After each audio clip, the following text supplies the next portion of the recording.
भगवान के नाम का जप करने के लिए नियत उसकी सही है। मैं भजन करना चाहता हूं, अंदर से चाहता है भजन करना चाहता हूं, पर ये दुष्ट मन बार बार विषयों में, व्यक्तियों में, स्थानों में ये भटकता है। उसको अच्छा नहीं लगता, पर वो मन को वश में तो कर नहीं पा रहा, इसलिए मन जा रहा है पर उसे अच्छा नहीं लगता। यह है सच्ची नियत का साधक। वो भजन करने बैठा, उसका मन भोगों में जा रहा है, उसको अच्छा नहीं लग रहा, जलन हो रही, ये क्यों जा रहा है? बार बार वो प्रयास करके अपने मंत्र को, अपने नाम को चला रहा है। उसने जो ही भजन के लिए बैठा तो भगवान ने भजन करने के पहले से ही उसको अपना मान लिया भजनानंदी। यहां वर्णन करते हैं कि जैसे कोई धनी आदमी किसी को नौकरी के लिए लावे, लेबरी के लिए, और कह दे यहां तुम बैठो, हम काम बताएंगे, और पूरा दिन हो गया उसको कोई काम नहीं बताया, तो शाम के 5 बजे जब वो चलेगा, मालिक से कहेगा हमारे 500 रुपए दीजिए। कहेगा किस बात के? बोले बैठने के। आप हमें लिवा के लाए, आपने कोई काम नहीं बताया, अब हमारी तो दिहाड़ी आपको देनी पड़ेगी। तो ईमानदारी से उसको 500 रुपए लेबर को देने पड़ेंगे, क्योंकि वो तो आप बुला के लाए और कहा यहां बैठ जाओ, वो बैठा है, अब आपने कोई काम नहीं बताया तो कोई काम नहीं किया, पैसे आपको देने पड़ेंगे, पेमेंट आपको देना पड़ेगा। ऐसे ही तुम सारे दिन प्रभु को अपना दिए हो, सुबह से लेकर शाम तक वाणी पाठ, नाम कीर्तन, भजन, इसके बाद आपका मन नहीं लगता, तो जो मन लगने का फल है वो आपको प्राप्त होगा। भगवान बेईमान नहीं है, भगवान ईमानदार है, और भगवान सर्वज्ञ है, जानते हैं कि ये मेरा भजन करने का प्रयत्न कर रहा है, पर मेरी दुरंत माया के कारण इसका मन भजन में नहीं लग रहा है, तो भगवान उस साधक को भजन का वैसे ही फल देते हैं जैसे फल मन लगने पर। क्या फल मिलेगा? उसका मन लगने लगेगा। भजन का फल क्या मिलेगा?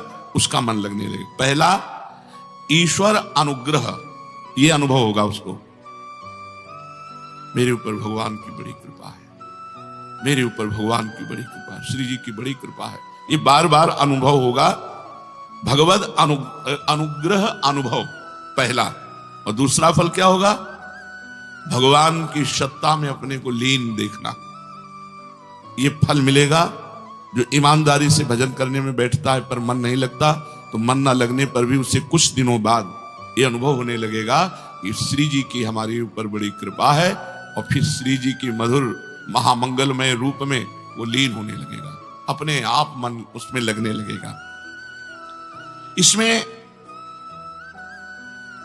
भगवत जो दर्शन है, इन इंद्रियों की ताकत नहीं है कि भगवान के दर्शन करने, जो अभी इंद्रियां हैं, नाम जप के द्वारा, मंत्र जप के द्वारा इनका मार्जन होता है, इनमें चिदानंद ताकत आती है इन इंद्रियों में। स्थूल इंद्रियों से भगवत रूप दर्शन नहीं किया जा सकता। जब भजन किया जाता है, डट के भजन, तो इन्हीं इंद्रियों में चिदानंद सामर्थ्य आती है, और इन्हीं नयनन सब सुख देखे, अपनो जन्म सुफल कर लेखे, उसे अनुभूति होने लगती है। अपने हृदय में भगवान युगल सरकार की या जो जिस भावना में है, उसको उसी भगवत रूप का अनुभव होने लगता है। जब भजन करता है और यह अनुभव होने लगता है कि प्रभु की हमारे ऊपर बड़ी कृपा है, धीरे धीरे मन प्रभु में लगने लगा, तो अब झांकी आने लगी। वो जिस उपाय से प्रभु के नजदीक पहुंच रहा है, वो उस उपाय को प्राणपन से पकड़ लेता है।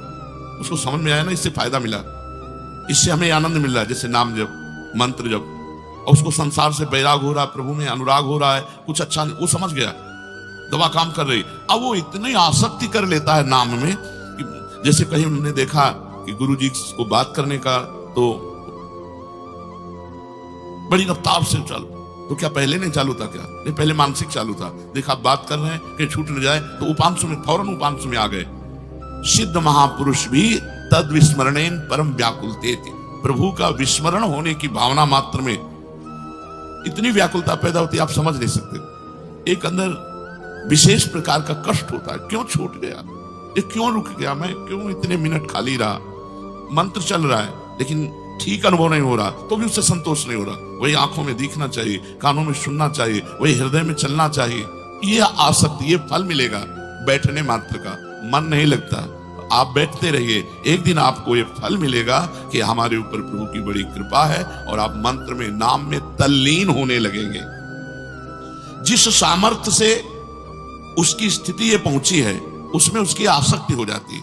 राधा नाम में, निज मंत्र में, राधा वल्लभ श्री हरिवंश नाम में जिसकी उस वृत्ति चली और उस वृत्ति से उसको लाभ मिला, उसमें उसकी आसक्ति हो जाती है। अब जो मन का विजय पाना बहुत कठिन कहा गया है, अब उसकी एकाग्रता बन गई, क्योंकि मन चाहने लगा कि रुके ना। समझो, जैसे जैसे भजन आपका बढ़ेगा मन चाहने लगेगा कि भजन न रुके। जब मन चाहने लगेगा भजन न रुके तो अब मन को रोकना नहीं पड़ेगा, अब मन स्वयं भजन पकड़ेगा। वैसे कुछ दिन भजन तुम पकड़ो, फिर तुम्हें भजन पकड़ लेगा। वृंदावन की विशेष महिमा है, यहाँ फिरे स्वार्थ आपने, भजन गए फिरे बाह। पर कुछ दिन डट के भजन करना पड़ेगा। सच्चा वैराग्य और दीर्घ काल तक, दीर्घ काल माने बहुत लंबे समय तक भजन का अभ्यास, इससे ये सिद्धि प्राप्त होती है। स्वयं भजन चल रहा है, अपने आप भजन चल रहा है, वो केवल देख रहा है और सुन रहा है, बस शांत। जैसे जैसे शोरगुल आवाज होती है वैसे वैसे मंत्र की ध्वनि और जोर से होती है। उसके मंत्र ध्वनि में अंतर नहीं अगर अंतर पड़ने लगेगा तो टिकेगा नहीं, वो तुरंत हटेगा, क्योंकि उसकी जो बात बनी है वो उस अंदर के चिंतन से बनी है। अब वो अंदर का चिंतन नहीं छोड़ सकता, उसके लिए बहुत बड़ी बात है। अंदर का चिंतन छोड़ना मानो प्राण निकल जाए, ऐसा कष्ट होना होगा, इसलिए उसे वो पकड़ लेता है। सच्चा वैराग्य, तरह तरह के विषय भोग उसके सामने उपस्थित किए जाएं तो भी उसकी अंतर्वृत्ति बाहर भोगने के लिए नहीं आती। इतना अंतर में नाम जप में, मंत्र जप में मन लग गया कि बाहर भोगने के लिए नहीं आती। उसकी तनिक भी भोग में मन की प्रवृत्ति ही नहीं रह गई। भजन में जब एक एक शब्द पीछे, जब साधन करते करते उसको झलक आई, इंद्रियों में चिदानंद पावर आया और झलक आई, तो वो इतना आसक्त होने लगा कि इसी भजन से ये बात बनी, ये आनंद मिला, उसकी भजन में आसक्ति हो गई। अब उसकी आंतरिक इतनी आसक्ति है कि बाहर उत्तम से उत्तम भोग उपस्थित होने पर भी भोगने की रुचि नहीं है। वो अंतर्वृत्ति में युक्त होते हुए खाता पीता सोता जागता चलता फिरता, कहीं भी आसक्ति नहीं, मन की तनिक भी प्रवृत्ति नहीं। ये बड़े बड़े तपस्वियों के लिए भी दुर्लभ है। इसलिए भगवान ने कल चर्चा सुनी थी कि तपस्वियों से भी अधिक, ज्ञानियों से भी अधिक, कर्मयोगियों से भी अधिक मेरा वो परम भक्त है जो निरंतर मेरा भजन करता है, श्रद्धा पूर्वक मेरा भजन करता है। ये गति बड़े बड़े तपस्वियों के लिए भी दुर्लभ है। ऐसी स्थिति तक पहुंचने के लिए विषयों में दोष दृष्टि करनी चाहिए। सब संसार भोग रहा है, अगर इसमें सुख होता तो ये तृप्त हो जाते। नहीं, हे भगवान मेरे हृदय में विषय स्फुरणा ना हो। हे भगवान कभी मैं विषयी पुरुष का संग न करूं। हे भगवान कभी कोई विषय सेवन की मेरे हृदय में रुचि न हो। ऐसी प्रार्थना करनी चाहिए भगवान से, श्री जी से प्रार्थना करनी चाहिए कि श्री जी ऐसी कृपा करो कि भोगों की तरफ आकर्षण न हो, भोग उपस्थित होने पर भोगने की इच्छा न हो। लाडली, अब ये जन्म आपको दिया, आप हमें सामर्थ्य दो कि मैं किसी भी तरह से इन निकृष्ट भोगों की तरफ आकर्षित ना हूं। और चित्त को बार बार नाम में, मंत्र में लगाना, चाहे कोई भी हो, कोई भी का मतलब स्त्री पुरुष, पढ़ा लिखा मूर्ख, कोई भी जो बार बार अपना चित्त नाम में लगाता है, तो उसके सामने जो नाम का आधार होता है, जैसे राधा, तो राधा नाम का आधार है राधा रूप, वो उसके सामने आएगा। राधा रूप सामने आते क्या दशा होगी साधक की, जहां वो रूप है कि अखिल लोक ब्रह्मांड नायक परात्परीश भगवान श्री कृष्ण जिस रूप को देखकर मोहित हो जाते हैं, और ऐसे मोहित होते हैं कि एक पल भर के लिए भी पलक झपना उनको असह्य होता है। ये अलिप्रिया बदन अंबुज रस अटके अनत न जात, कहा कहो इन नैनन की बात। जब जब रुकत पलक संपुट अति आतुर अकुलात, लंपट लव निमेष अंतर दे अलप कलप सतसात, कहा कहूं इन नैनन की बात। जहां लालजू को एक पलक झपकने की भी वियोग को अलप कलप सतसात, सैकड़ों कल्पों के वियोग का दुख अनुभव होता है, वो रूप जब उपासक के सामने आएगा तो उसका मन कहीं जाएगा, उसकी इंद्रियां कहीं जाएंगी, उसे कोई भोग अच्छा लगेगा। तो उपासक को चाहिए कि चित्त शांत रहे, बार बार नाम में लगाकर किसी भी परिस्थिति में अशांत न हो। संतुष्टा एन केनवा, कैसी भी परिस्थिति हो संतोष धारण करो, नाम तुम्हारा न छूट जाए। अगर संतोष नहीं धारण करते तो उधर मन खिंचाव करेगा अनुकूल या प्रतिकूल परिस्थिति में और नाम छूट जाएगा। अनुकूलता में राग नहीं, प्रतिकूलता में द्वेष नहीं। ये परिस्थिति मिटने वाली है, ये आने जाने वाली है, ये आगमा पाइनो अनित्यास, ये आने जाने वाली नाशवान वृत्तियां हैं, तास्ति दीक्षित स्वभारत, इनको चुपचाप सह जाओ। हर समय भगवान नाम जप की नितांत आवश्यकता है। नाम जप के समय यदि मन इधर उधर परोक्ष विषयों में चला जाता है तो आप चिंता मत करो, ये नाम जप ही आपको पहली बात तो फल मिलेगा। आपको बताया जैसे उस लेबर को 500 रुपया मिलेगा, ऐसे आपको फल मिलेगा। फल क्या मिलेगा? मन लगने लगेगा, भगवत कृपा का अनुभव होगा, तल्लीनता आने लगेगी। इसलिए साधक को बिल्कुल घबराना नहीं, मन लगे ना लगे हमको भजन करना है, उसका फल हमको मिलेगा, पक्का मिलेगा। मंगल दिश दशहु, दसों दिशाओं में मंगल होता है भजन करने वाले का। वो भाव कुभाव अनख आलसहु, नाम जपत मंगल दिश दशहु। बहुत सुंदर बात। अब जब अभ्यास की पुष्टि हुई तो हठ पूर्वक मन को हटाया नहीं जा सकता। जैसे भोगों से हटा के भजन में नहीं लगाया जा सकता, बड़ा कठिन है, ऐसे ही भजन में जब मन लग गया तो हठ पूर्वक साधक व्यवहार के कार्यों को करना चाहता है। व्यवहार के कार्य होते भी हैं लेकिन मन वो नाम में चिपका रहता है। असहाय निर्विण्ण अवस्था जागृत होती है। कुछ अच्छा कोई अपना नहीं, ये बिल्कुल दिव्य भागवती की स्थिति। असहाय और निर्विण्ण अवस्था जागृत होती है भजन से। कोई मेरा नहीं और बिल्कुल कोई मेरा नहीं, और खिन्न कहीं मन नहीं लग रहा। एक रास्ता बचा है, नाम और मंत्र, भगवान उसी में। जब उसका गाढ़ चिंतन तो इतना आकर्षण बढ़ता है कि प्रभु को घसीट के आना पड़ता है। इतना आकर्षण बढ़ा, अनुराग बढ़ा कि साधक के सामने उसका इष्ट घसीट करके आ गया। मंत्र जप, नाम जप का प्रभाव देखो। अपने प्रीतम की मधुर झांकी करते ही जन्म जन्म की कलुषता नष्ट हो गई, हृदय द्रवित हो गया। अब बस आह भर के रोना, सिसकना, पुकारना, तड़पना, बस यही बकाया रह जाता है। एकांत में बैठे कभी चिल्ला के रो पड़ा। धीरे धीरे इष्ट देव का इतना अनुग्रह हुआ कि वो जिधर देखता है उधर वही दिखाई देते हैं। पहले तो हृदय में साक्षात्कार हुआ, फिर अब जिधर देखता है उधर, जिधर वस्तु नहीं वस्तु की जगह वही दिखाई देता है।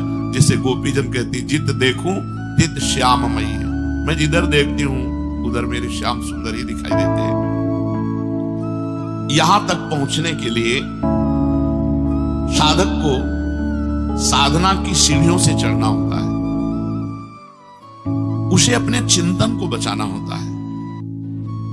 अतः साधक खास बात चिंतन की रखे। आप सेवा कर रहे हैं, चिंतन क्या हो रहा है आपको? श्री जी की एक एक अंग की एक एक सेवा का चिंतन हो रहा है तो सेवा ठीक हो रही है। अगर सेवा के सिवा कुछ अन्य चिंतन हो रहा, सेवा हो रही, तो रुको, पहले नाम चलाओ, मंत्र चलाओ, पद चलाओ, श्री जी की सेवा का चिंतन करो। श्री जी की नथ ऐसी, श्री जी की बेशर को ऐसे पहनाना, श्री जी की पत्रावली ऐसे करनी, श्री जी का ऐसा, वो पहले पूरा दिमाग में लाओ। पूरा चिंतन करते हुए फिर श्री जी की से खास बात साधक को इस स्थिति तक पहुंचने के लिए सर्वत्र भगवत दर्शन के लिए चिंतन समान। इसीलिए गीता जी में भगवान ने चिंतन पर जोर दिया। अनन्य चिंतयन्तो माम अनन्य चेता सततम। जगह जगह भगवान ने चिंतन की बात कही। चिंतन अधिक गाढ़ हो जाने पर फिर साधक की स्थिति बन जाती है। स्थिति स्थिति का मतलब होता है दुनिया की सब विपत्ति एक साथ टूट पड़े तो भी उसमें कोई फर्क नहीं पड़ेगा, स्थिति बन जाती है।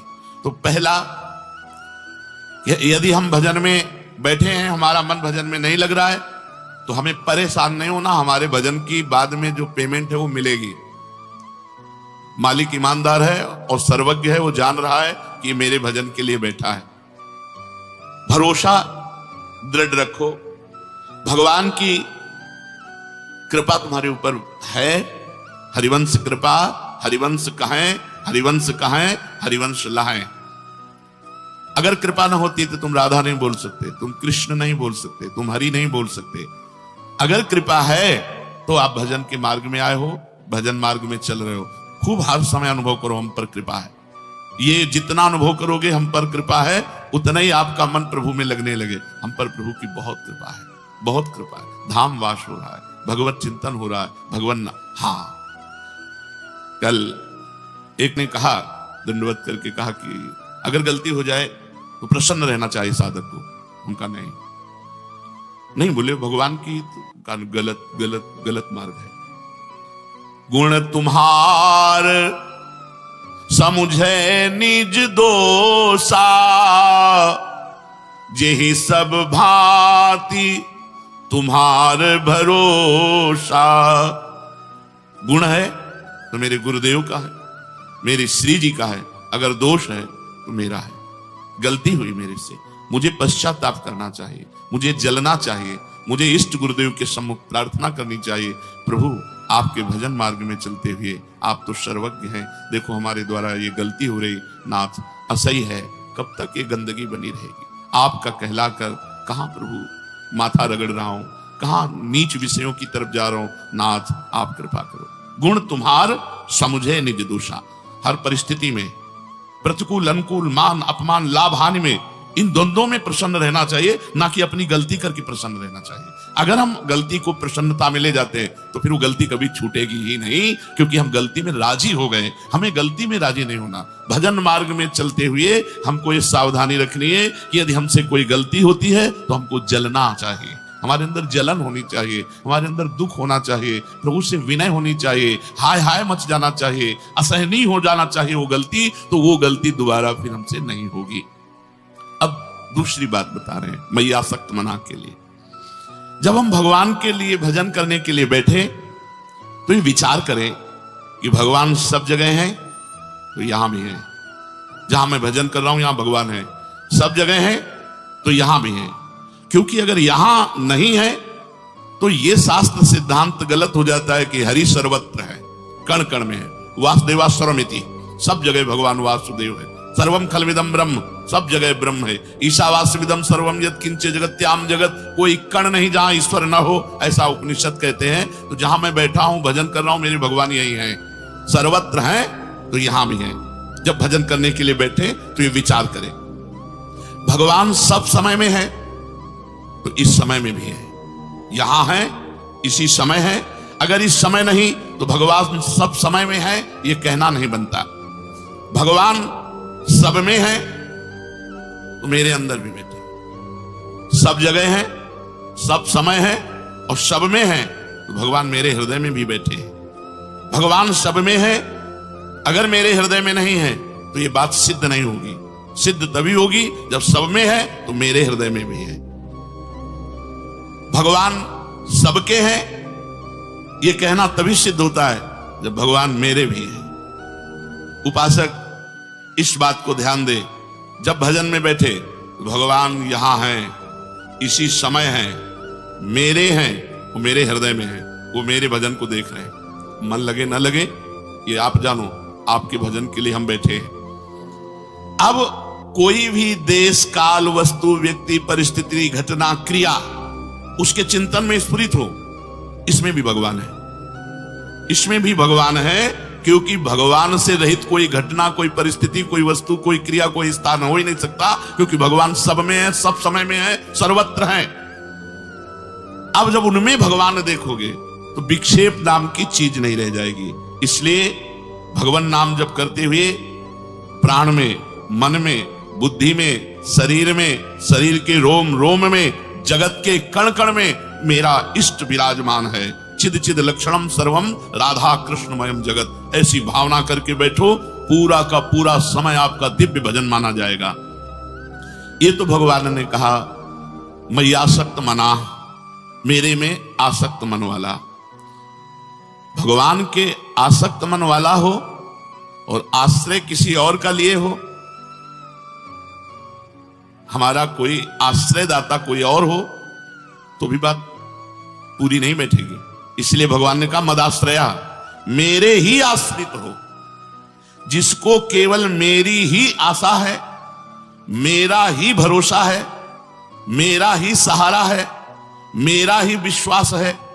मदाश्रया, केवल मेरी ही आशा, केवल सत्संग, केवल मेरा ही भरोसा, जी सब भांति तुम्हार भरोसा, मेरा ही सहारा, मेरा ही विश्वास, मेरे ही आश्रित, वो होता है मदाश्रया।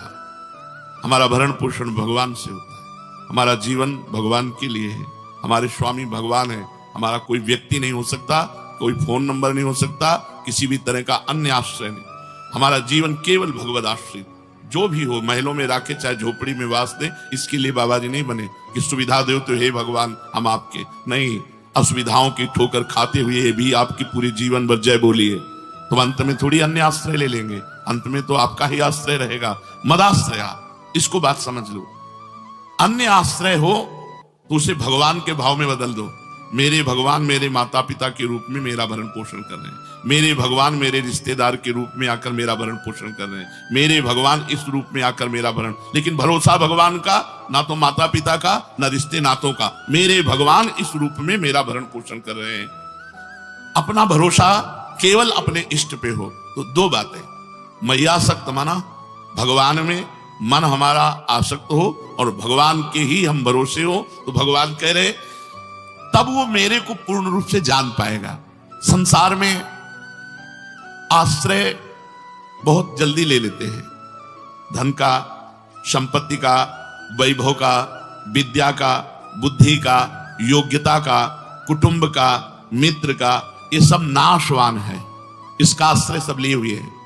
सब कोई अंगुली पे गिना जा सकता है जो मद आश्रया है, केवल भगवान का आश्रय, केवल भगवान का भरोसा है, केवल प्रभु का सहारा है, अन्य कोई सहारा नहीं। धन का, संपत्ति का, वैभव का, विद्या का, बुद्धि का, योग्यता का, कुटुंब का, ये सब आश्रय, ये नाशवान है, मिटने वाला है, स्थिर रहने वाला नहीं, सदा रहने वाला नहीं, सदा के लिए पूर्ति तृप्ति कराने वाला नहीं। परंतु प्रभु का आश्रय नहीं लेते क्योंकि भूल में फंसे हैं, सत्संग नहीं मिल पा रहा, उनके कानों में सत्य वचन नहीं पहुंच पा रहे, इसलिए उनका आश्रय नहीं छूट रहा, इसीलिए वो बहुत परेशान है।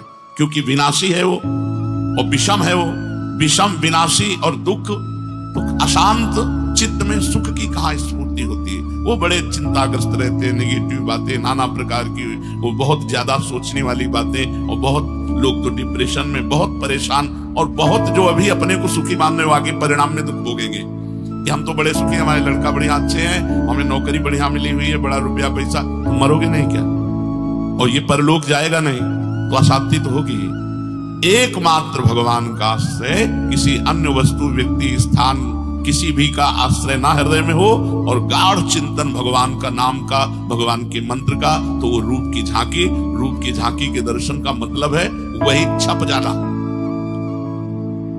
प्रभु के रूप का दर्शन ऐसे नहीं जैसे कितने लोग आते हैं कहते हैं हमें भगवान के दर्शन हो गए, पता नहीं क्या क्या प्रपंच साथ में बोलते हैं। जीव ही एक बार भगवान का साक्षात्कार होता है, जीव की अविद्या नष्ट हो जाती है। एक क्षण में व्याकुल होकर रुदन होगा, छिन गावत आनंद करे, एक क्षण में आनंद में भर करके गान कर, दूसरे क्षण में नृत्य कर रहा, तीसरे क्षण में फिर रो रहा। ऐसी प्रेम की जो हृदय में दशा है वो वृंदावन रजरानी प्रकाशित करती है। श्री वृंदावन दास जी महाराज कह रहे हैं ये सुख स्वर्ग में, नागलोक में, ब्रह्मलोक में, और भी जो लोक हैं, जनलोक, तपलोक, महालोक, रसातल आदि, सुतल आदि, इन लोकों में भी वह सुख नहीं है जो वृंदावन में, वृंदावन की रज में बैठकर नाम जप करने से, सत्संग सुनने से, प्रिया प्रीतम की मानसिक सेवा करने से जो सुख है वो किसी लोक में नहीं, क्योंकि सब लोग मायाकृत हैं और वृंदावन मायातीत है। सब सुख मायाकृत है और प्रेम मायातीत है, कालातीत है, त्रिगुणातीत है। किसी भी लोक में वो सुख नहीं है। मान लीजिए बड़े बड़े महापुरुषों की बात, तो फिर मृत्यु लोक में कहां हो सकता है, जहां श्री भगवान ने कहा गीता जी में, दुखालयम अशाश्वतम, इसमें दुख ही दुख है और जो भी मिलेगा, जो भी मिले हैं सब छूटने वाले नाशवान हैं। जो अशाश्वत है दुखालय, यहां सुख कहां, जो पुण्य बल से प्राप्त होते हैं स्वर्ग आदि लोग, जो बड़ी बड़ी तपस्या ब्रह्मचर्य तीर्थ यातना आदि से प्राप्त होते हैं, जनलोक, तपलोक, महालोक आदि। फिर ब्रह्मलोक, आ ब्रह्म स्तंभ पर्यंतम सर्वम मायामयम जगत, तिनके से लेकर ब्रह्मलोक तक सब माया से रचित है। तो सच्चिदानंद सुख कहां है? सच्चिदानंद को भी अधीन करने वाला सामर्थ्यशाली प्रेम वृंदावन में विराजमान है। जो वृंदावन की रज का सेवन करता है उसे वैकुंठ का सुख भी नहीं खींच सकता, फिर मायाकृत लोकों की तो बात ही जाने दो। भरतखंड प्रदक्षिणा करी करी गन गन तीर्थ नहाइए, पूरे भारत की प्रदक्षिणा किए हो और जितने तीर्थ हैं एक एक गिन गिन कर बिल्कुल नियमानुसार स्नान किया हो। एक आदमी पूरे भारत की प्रदक्षिणा करे और सब तीर्थों को गिन गिन कर नियमानुसार अवगाहन करे, और एक वृंदावन आकर के बिहारी जी राधा रमन राधा वल्लभ जी के दर्शन कर लिए, रज में लौट लिया, यमुना जी का आचमन स्नान किया, तो उसकी बराबरी भारत की प्रदक्षिणा करने वाला, सारे तीर्थों में अवगाहन करने वाला नहीं हो सकता। भरत खंड पर दक्षिणा करी करी गन गन तीर्थ नहाइए, नहीं समतूल तरनिजा दर्शन, कहां लगी सुजस सुनाइए। कहां तक महिमा का वर्णन करूं? वृंदावन का दर्शन मात्र ही उसको लघु कर देगा जो पूरे भारत की प्रदक्षिणा किए। भारत प्रदक्षिणा यमुना जी की, गंगा जी की, नर्मदा जी की, सबकी प्रदक्षिणा की हुई, और एक वृंदावन की रजरानी में लौटा, बिहारी जी से आंख मिलाई राधा रमन राधा वल्लभ जी से, और इसके बाद यमुना जी का आचमन स्नान करके बैठकर थोड़ी देर राधा नाम कीर्तन किया, उसकी समानता नहीं कर सकता। वो पूरे भारत की पदयात्रा करने वाला, गिन गिन कर तीर्थ नहाने वाला, उसकी समानता नहीं कर सकता जो वृंदावन की रज में लुटा है। आगे कह रहे कनक बसन गज भूमि गऊ जो कोटिन दान कराइए, बड़ी महिमा है। कन्यादान, गऊ दान, स्वर्ण दान, वस्त्र दान, अन्न दान, बहुत प्रकार के दानों की महिमा है। बोले करोड़ों करोड़ों गौएं दान किए हो, ये सब दान किए हो एक, और दूसरा केवल एक कार्य करता है, राधा नाम रटता है, वृंदावन की रज माथे पे चढ़ाता है, उसकी समानता ये कनक बसन गज भूमि गऊ जो कोटिन दान कराइए। गज दान, भूमि दान, गऊ दान, कन्या दान, वसन दान, कनक दान, अन्न दान, ये सब एक किया, और एक वृंदावन की रज कण को माथे पे चढ़ाता है राधा राधा, उसकी समानता वो नहीं कर सकता। आप कह सकते हो हम कैसे माने? क्योंकि ये दान करने वाला स्वयं दानी बनता है और ये पुण्य लोकों में जाएगा, अपने दान का लाख गुना फल भोगेगा, फिर मृत्यु लोक आ जाएगा। लेकिन राधा नाम जापक वृंदावन की रज माथे पे चढ़ाने वाला प्रियालाल को प्राप्त होगा। कैसे समानता कर सकता है कोई दानी? भगवान नाम जापक और वृंदावन रजोपसेवी की समानता नहीं कर सकता। की जय कहा महातम तुसलय, स्वर्ग सुख नित्य धाइये, जी फल जग प्रवाह में पुनि पुनि सुरपति रंग कहाइए, जब वृंदावन रज पाइए। क्या होगा तुम्हारा? पृथ्वी में बहुत यश हो गया है, विश्व के सबसे बड़े धनी, विश्व के सबसे बड़े लोगों में तुम्हारा नाम गिना, क्या होगा? मरने के बाद क्या होगा? यही तुम्हारी संपत्ति, यही तुम्हारा नाम, यही तुम्हारा सब मित्रता संबंध सब यही रह जाएगा। अब आपने किया क्या है जीवन भर, वो आपके साथ जाएगा, असत कर्म और शुभ कर्म। क्योंकि जो भगवान के भजन में निमग्न है उसे ना लोक प्रतिष्ठा की चाह होती है, ना धनी बनने की चाह होती है, और ना शरीर भोगों की चाह होती है। वो लोक ऐषणा, वित्त ऐषणा, पुत्रैषणा, इन सब से, कंचन, कामिनी, कीर्ति से, तीनों से परे होता है। बोले ये भूष है, भूष। जैसे भूस कूटने वाले को कुछ नहीं मिलता क्योंकि दाना निकल गया है, धान की भूसी है, उसे कूटो कुछ नहीं मिलेगा। ऐसे ही मृत्यु लोक में खूब रुपया कमा के अरबों बैंक में जमा कर लिए, जब मरोगे तो 1 रुपया नहीं जाएगा, कुछ हाथ नहीं लगा। बहुत कुछ सब यहां कर लिया, लेकिन प्रभु की शरण में होकर भजन नहीं किया, सब व्यर्थ चला गया, सब व्यर्थ चला गया, पूरा का पूरा व्यर्थ चला गया। सच्चे मानिएगा। भव समुद्र से अगर मानव देह प्राप्त करके आप अपना उद्धार नहीं किया, इतनी बड़ी हानि है कि कहीं किसी योनि में नहीं पूर्ण हो सकती। पता नहीं किस युग में फिर हमको मनुष्य बनाया जाएगा, सत्संग मिलेगा, भजन करने का भाव आएगा। बिल्कुल भाव भजन का नहीं आता, एकदम हृदय शून्य, बस वही विषय विकार, वही नाना प्रकार की भोग वासनाएं। बोले इससे क्या होगा? अगर आप यज्ञ कर लिए, पुण्य कर लिए, दान कर लिए, तो आपको स्वर्ग मिलेगा, वहां के भोग भोग करके फिर यहीं आना पड़ेगा मृत्यु लोक में। तो बना नहीं कुछ दिन के लिए एक नया अच्छा स्वप्न जैसा स्वर्ग सुख मिलेगा, फिर जगह तो फिर मृत्यु लोक, फिर वही दुख। इसलिए कह रहे हैं जो फल प्रवाह कर्म का आवागमन के चक्र में डाल रहा है वो हमारे काम का नहीं। हमारे काम का फल प्रवाह वो है जो हमें बहाकर प्रियालाल के चरणों तक पहुंचा दे। वो है नाम जप, इसका फल आपको प्रियालाल के चरणों तक पहुंचाएगा। नाम कीर्तन, भगवत लीला कथा श्रवण और परोपकार, दूसरों की सेवा, इससे बहुत जल्दी भगवान प्रसन्न होते हैं। रस की रास रसिक राधापति, श्री गुरु भेद लखाइए। जब तक गुरुदेव की चरणों की आराधना नहीं होगी तब तक प्रियालाल के चरणारविंद के प्रेम का रहस्य हृदय में प्रकाशित नहीं होगा। गुरु कृपा ही केवलम, चाहे जो कुछ कर लो कर्तृत्व भाव तो रहेगा, तो ये कर्तृत्व भाव तुम्हारा उद्धार नहीं होने देगा। तो इसीलिए कहा गया गुरु कृपा ही केवलम, क्योंकि गुरु शरणागत के हृदय में भाव ये आता है कि मेरे गुरुदेव की हेतु की कृपा से नाम जब चल रहा है, गुरुदेव ने दिया, उन्हीं के बल से चल रहा है, उन्हीं की कृपा से मुझे धाम मिला, उन्हीं की कृपा से सत्संग मिल रहा है, इसमें मेरा कोई पुण्य तप या किसी भी तरह की मेरी प्रधानता नहीं है, तो उसका अहंकार गलित हो जाता है। अचल अखंडित कानन यह सुख मिल सत्संगति पाइए। और जब रसिकों का संग मिलता है तो सत्संग के प्रभाव से खंडित और नाशवान होने वाले सुखों से वैराग्य हो जाता है, और अखंडित अविनाशी सुख प्रियालाल, प्रियालाल का नाम रूप लीला धाम, ये सुख प्राप्त होता है। जो को अमी स्वाद होए पूरन क्यों खारो जल भाइये। जिसे प्रियालाल का प्रेमामृत का स्वाद लग जाता है, ये सब अमृत है प्रियालाल का।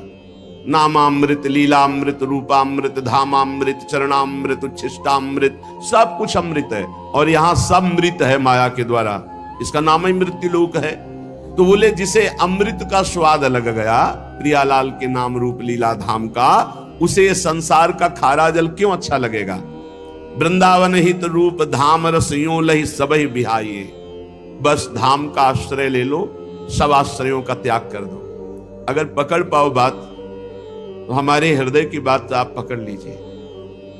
सबसे बड़ी बात है, सब शास्त्रों का, संतों का एक ही उद्देश्य है, सब आश्रयों का त्याग करके प्रभु के आश्रित हो जाओ। बस ये खास बात है, अंदर से भगवत आश्रय जागृत हो जाए, ये सबसे बड़ी सिद्धि है, सबसे बड़ी सिद्धि। एकमात्र भरोसा प्रभु का, एकमात्र आश्रय नाम का, नाम प्रभु का आश्रय, प्रभु का नाम आश्रय। ये आपको पक्का पक्का विश्वास कर लो, ये सब शास्त्रों की सार बात करे, चाहे जितना दौड़ो घूम के यहीं आना है। आश्रय भागवत का 10वां आश्रय तत्व है, पीछे सुना चुके हैं। सब शास्त्रों का, वेदों का उद्देश्य आश्रय। भक्ति का 9वां सोपान आत्मसमर्पण है, इसका भी अर्थ है प्रपत्ति, शरणागति, पूर्ण आश्रय। ये बड़ी मस्ती है भगवत आश्रय। बस वैष्णव अपराध न बने। जरा सा किसी वैष्णव के प्रति हे भाव हुआ तो आपके भजन में बाधा पड़ जाएगी, पक्का पड़ जाएगी। जरा सा किसी भी वैष्णव के प्रति दोष वृत्ति अंदर उदय हुई कि भजन तो नहीं पकड़ सकते आप, भजन ऐसे गायब हो जाएगा कि पकड़ने में नहीं आएगा। कहां जिसका हम दर्शन कर रहे थे, जिसे सुन रहे थे, जो निरंतर चल रहा था, कहां बस प्रपंच आ जाएगा आपके सामने। नहीं तो भगवद आश्रित का स्वतः भजन होता है। भगवद आश्रित स्वतः निश्चिंत रहता है। जहां चिंता जागृत हो वैष्णव के हृदय में, चाहे वो गृहस्थ हो चाहे विरक्त, जहां भय अशांति हृदय में जलन, भजन छूट जाए, जान लेना वैष्णव अपराध बन गया। वैष्णव अपराध कोई थप्पड़ मारना ही नहीं होता। किसी वैष्णव के किसी भी आचरण की समीक्षा कर देना, उसकी स्थिति के विषय में जरा भी लघु भाव ले आना, भजन रुक जाएगा। बड़ा सूक्ष्म विषय, बड़ा सूक्ष्म विषय। काहू के बल भजन को काहू के आचार, व्यास भरोसे कुंवर के शोभत पांव प्रसाद। जानते हो जो नाम जापक होता है उसकी सुरक्षा स्वयं नाम ही करता है। सीम की चाप सके को तासु, बड़ रखवार रमापति जासु। जहां गोरे चरणारविंद की ठसक आई, मेरी महारानी श्री राधा रानी, तो हरिराम व्यास जी कह रहे हैं, जो अवतारी महापुरुष है, विशाखा सखी के अवतार हैं, वो कह रहे हैं श्री राधा प्यारी के चरणारविंद शीतल सुखदाई, कोटि चंद मंद करत नख बिद जुन्हाई। प्यारी जू के नख चंद्र छटा ऐसी प्रकाशित हो रही कि करोड़ों चंद्रमाओं की कांति भी फीकी। परम शीतल महासुख प्रदान करने वाले गोरे चरणारविंद हमारी महारानी जू के। और जो इन चरणों का शरणागत हो जाता है, शाप ताप रोग शोक दारुण दुखहारी, लाल इष्ट दुष्ट दलन कुंज भवनचारी, श्याम हृदय भूषण जित दूषण हित संगी, श्री वृंदावन धूरी धूसर रास रसिक रंगी, शरणागत भय विरद पतित पावन बाने। इस पर ध्यान दीजिए। समुझ जे आए शरण ते डरत ना काल डर, दियो दान तिन भय द्वंद दुख सब। कोई अनुष्ठान नहीं, किसी का भी सहयोग नहीं, बैठ गया भरोसे में। महारानी जी की जैसी इच्छा, महारानी जी जैसी, किसी का साप काम नहीं करेगा, तीनों ताप काम नहीं करेंगे, कोई पाप छू नहीं सकता, कोई मारण वसीकरण मोहन उच्चाटन, केवल भरोसा, केवल भरोसा। त्रिभुवन पति अखिल कोटि ब्रह्मांड नायक जिनके आगे हाथ जोड़े खड़े, उन स्वामिनी का भरोसा। यह नहीं कि हम किसी ऐसे के पास जाएं कि मुझे बचा लो, तुम्हारे पास कोई मंत्र हो तो बचा, फिर तो गए, फिर नहीं बचोगे। भरोसे पे बैठ जाओ, अपने इष्ट के भरोसे। जैसे वो स्वामी तुलसीदास जी के, बने तो रघुवर ते बने, बिगड़े तो भरपूर। कितना मीठा शब्द है। अपने स्वामी का दिव्य भरोसा। आप अनुग्रह करो या दंड दो, आप ही से है, और आप नहीं चाहते तो कौन पैदा हो गया इस ब्रह्मांड में जो आपके प्रतिकूल विधान कर सके। ऐसा मंत्रवेत्ता, ऐसा तंत्रवेत्ता कोई पैदा ही नहीं हुआ है जो भगवान के विधान के विपरीत विधान कर सके। हां, अगर मेरे स्वामी की इच्छा है, प्रारब्धानुकूल ऐसा संयोग आया है कि अब शरीर पीड़ा से ग्रसित किया जाएगा, तो तुम तंत्र करो या ना करो, वो अपने आप हो जाएगा। और अगर उनकी इच्छा नहीं तो तुम सर के बल खड़े होकर तंत्र कर लो। शाप ताप रोग शोक दारुण दुखारी, लाल इष्ट दुष्ट दलन कुंज भवनचारी। श्री स्वामिनी जी के चरणारविंद, राधा राधा और दिव्य भरोसे पे। कई बार सुना है, एक बार बहुत बड़ा तांत्रिक जो है वो सन्यासियों को परेशान करता था विविध प्रकार से, उसका द्वेष था सन्यासियों से, दंडधारी। तो कई महापुरुषों ने करपात्री जी महाराज से कहा, धर्म सम्राट करपात्री जी से, कि वो बहुत सन्यासियों का अपमान करता है, तंत्र के द्वारा वस्त्र अपहरण कर लेना, कमंडल गिरा देना, दंड गिरा देना, उसको गिरा देना, और कई तरह से। कहां रहता है बताए? कई सन्यासी साथ चलते थे, गए, उसने जे भी देखा तो वो द्वेष रखता था सन्यासियों से, तंत्र का प्रयोग किया, कुछ भी काम नहीं किया। फिर तंत्र का काफी देर और खड़े रहे ऐसे कर पाते, और कहा नारायण नारायण नारायण। अब हम प्रयोग करें, कोई मंत्र नहीं, केवल नारायण नारायण, और भाव होगा तुम्हें दंड देने का, क्योंकि तुम संतों को दंड देते हो। चरणों में गिर गया, बोले आप धर्म सम्राट करपात्री जी हैं क्या? बोले इससे क्या मतलब आपको? आप तो सन्यासियों को उपहास करते हैं, उनको तंत्र का प्रयोग करके परेशान करते, करो ना। आपके पास भजन है ना, नाम जप है, भगवद आश्रय है, नाम जप भी ना हो तो आश्रय भरोसा बहुत बड़ी बात है, बहुत बड़ी बात है भरोसा। पूज्य श्री स्वामी राम सुखदास जी महाराज जी ने इस भरोसे का एक उदाहरण दिया था। कई बार सत्संग में सुनाया है कि एक ग्रामीण चरवाहा बकरियों को जंगल में चराने के लिए गया, शाम तक चरा करके बकरियां वापस, उनमें से एक बकरी हरी हरी कूपने चुनने के धुन में वो भूल गई अपनी मंडली को। अब वो चरवाहा इतनी भीड़ में एक बकरी का क्या ध्यान रखे था, ना चरवाहे को ध्यान ना बकरी को ध्यान कि मुझे अपने परिकर के साथ जाना है। जब ध्यान आया तो कुछ कुछ अंधेरा हो गया था, अब वहां कोई था नहीं, घबरा गई। तो सोचा कि जंगली जानवर मुझे खा जाएंगे, भेड़िया है, शेर है, ऐसे खा जाएंगे। इतनी प्यास लगी कि विकल होकर के वो ढूंढने लगी तो देखा नदी है। पानी पिया तो वहां एक बड़ा सा पंजा देखा चोर का। इतने में भेड़िया लाल टपकाता हुआ आ गया, उसको बकरी बहुत प्रिय।